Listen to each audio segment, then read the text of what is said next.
Yeah, guck mal, der Verkehr da. Boah.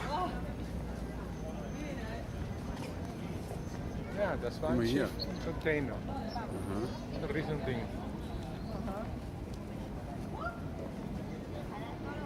Interessant. Guck mal, hier sind die Exclusas, Gami.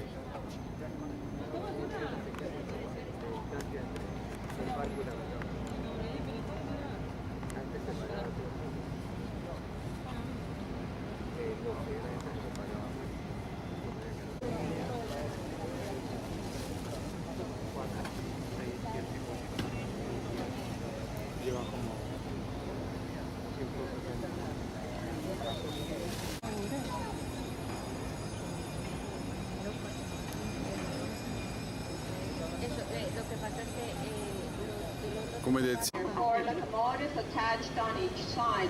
Maximum number of locomotives, also maximum number of canal pilots. There are 2 canal pilots up on the bridge.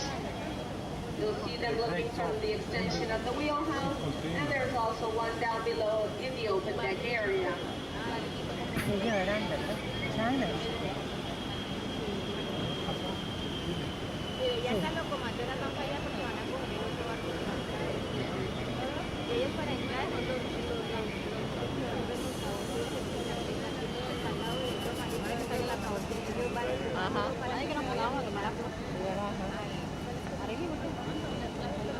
Come decía, Swift hier, Gami.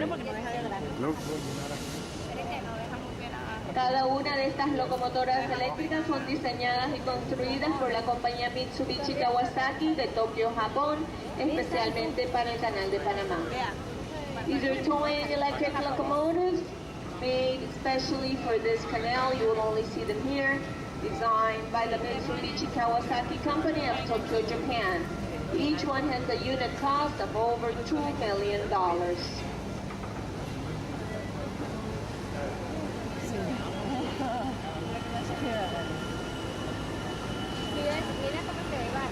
Desde un inicio este canal ha operado con locomotoras eléctricas. Las primeras fueron de la General Electric, la compañía que también diseña desde la torre de control toda la apertura y cierre de compuertas y válvulas de vástago, que son las que permiten el fluido del agua de una cámara hacia la otra. From the very beginning, this canal has operated with twin electric locomotives. The first ones were GE, General Electric. Not only has the locomotives especially for this canal, but in the control tower building, in all the control tower buildings, this allows for the opening and closing of the miter gate, and also for the raising of the stem valves. Lifting and lowering stem valves is really what allows for the water to flow.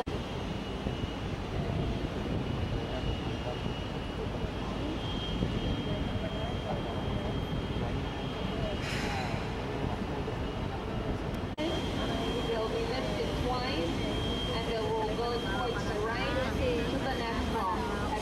Again, the ship will be lifted an additional 31 feet. Vamos a subir los barcos 3 veces, los bajamos 3 veces. Esto nos indica que todos los océanos del mundo se encuentran al mismo nivel 0. La razón por la que las esclusas se diseñan es para subir los barcos y que puedan recorrer la parte alta, la parte montañosa. The reason why the locks of the ships world, serving vessels traveling the globe from one end to the other. The SS Anthem made the first official ocean-to-ocean transit through the waterway on August 15, 1914. This waterway was built and administered by the United States until December 31, 1999. On that date, in accordance with the guidelines set forth in the Torrijos-Carter Treaty, signed in 1977 by the Republic of Panama and the U.S., the canal was transferred to Panama.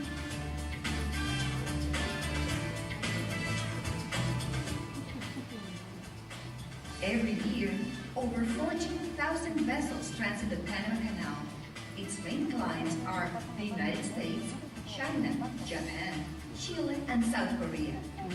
Claro. With time, the value of the Panamanian route has increased, as has the volume of cargo that goes through every year. Due to this increase, the Panama Canal Authority began studies on the expansion of the canal.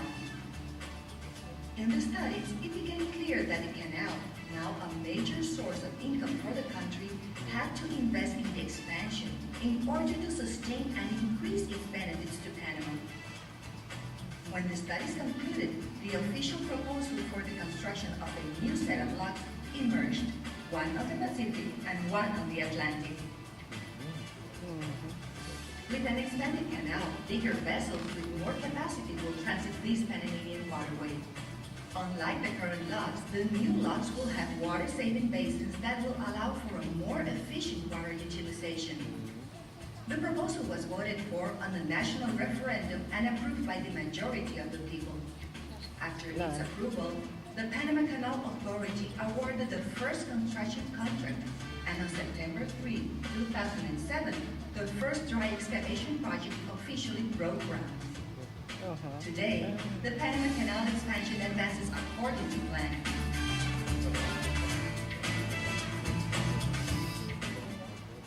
Major machinery movement and people putting forth their best effort can be seen on Paraíso Hill, working on this historic project.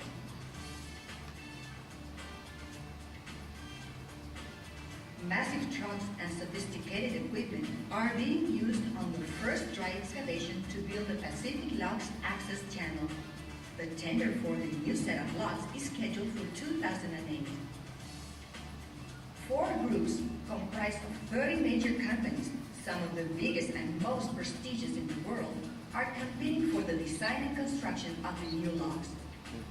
The expansion of the Panama Canal is scheduled to be completed in 2014.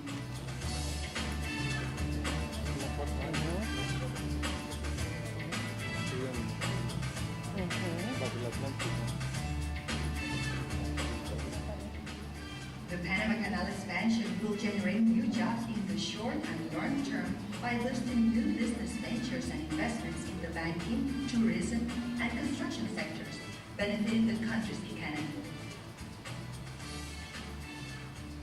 Additionally, this project includes a thorough environmental and social program as part of the ACP's commitment to make this an environmentally sound and sustainable project. The Panama Canal, a global waterway that benefits the Panamanian people and the world.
The shortest path between the Atlantic and the Pacific Oceans in the entire continent of the Americas.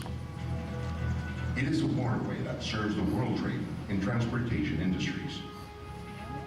For 85 years, it was administered by the United States of America, and now is successfully operated by the Republic of Panama since December 31st, 1999. The Isthmus of Panama lies between Central and South America. In 1513, Vasco Núñez de Balboa crossed it and discovered that it was only a narrow strip of land separating 2 oceans. Years later, in 1534, Emperor Charles V of Spain proposed the building of a passageway that would join these 2 bodies of water. Under the direction of Count Ferdinand de Lesseps, the French were the first to undertake the enormous project. Started in 1888, they toiled for 20 years, but medical diseases and financial troubles. Subsequently, in 1903, Panama and the United States entered into a treaty whereby the United States would build and administer a locks canal. Between 1904 and 1913, more than 75,000 persons worked in the construction of the Panama Canal. Members came from several European countries and the United States. However, most came from the West Indies, mainly the island of Barbados, which contributed almost 20,000 workers. To this day, the legendary labor and courage of these workers, many of whom gave their lives for this great project, is recognized and honored. The Panama Canal opened on August 15, 1914, with the transit of the steamship Ancon. It takes a ship approximately 8 hours to make an 80-kilometer transit between the Atlantic and Pacific Oceans through the Panama Canal. The Panama Canal has a system of locks consisting of water chambers equipped with entry and exit gates. Its 3 sets of locks have 2 water lanes each, where ships are lifted 26 meters from the level of the Atlantic Ocean to Gatun Lake. Ships then cross the continental divide and are lowered to sea level on the Pacific side of the isthmus. The water stored in Gatun Lake is used for this purpose. Starting from the Pacific side at Miraflores locks, the ship is raised 2 levels to Miraflores Lake, 16.5 meters above sea level.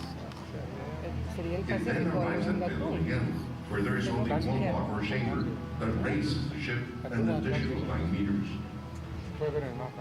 The ship then enters Gaylor Cut, which is approximately 14 kilometers long and was excavated through the continental divide.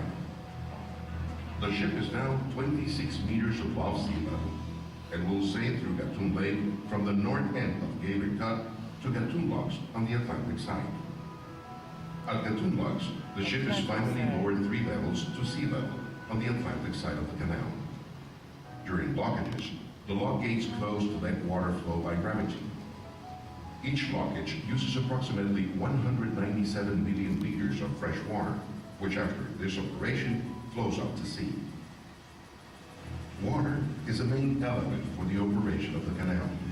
Panama has an abundant supply of water because of the lush vegetation in the area and its long rainy season that lasts from May through November.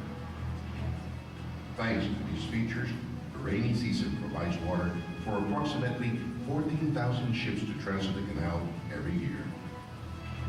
Ships pay tolls in advance to transit the Panama Canal. The lowest toll ever paid for transiting the canal was 36 cents, assessed to Richard Halliburton, who swam the waterway from August 14 through August 23, 1928. The highest tolls currently paid by ships exceed $240,000 US. Since its early days as a republic, Panama kept claiming its full sovereignty over the entire national territory. Toward the end of the 50s and the beginning of the 60s, a nationalistic movement demanded full control of the Republic of Panama over the strip of land known as the Panama Canal Zone. The struggle for sovereignty reached its peak on January 9, 1964, when a group of Panamanian students entered the canal zone and hoisted the Panamanian flag, only to be violently expelled from the area with tragic consequences. As a result of this incident, Panama broke its diplomatic relations with Washington, and this led to an in-depth renegotiation of the relations between Panama and the United States regarding the waterway. Finally, on September 7, 1977, the Torrijos-Carter treaties were signed, abolishing the canal zone and providing for a growing participation of Panamanians in the administration of the canal and the eventual transfer of the canal to the Republic of Panama. At noon on December 31st, 1999, Panama recovered full sovereignty over its entire national territory. With the arrival of a new millennium, the Panama Canal began preparing for its future challenges. What was formerly a U.S. government agency became a Panama government agency entrusted with the administration of the canal as a strategic resource that must generate increasing benefits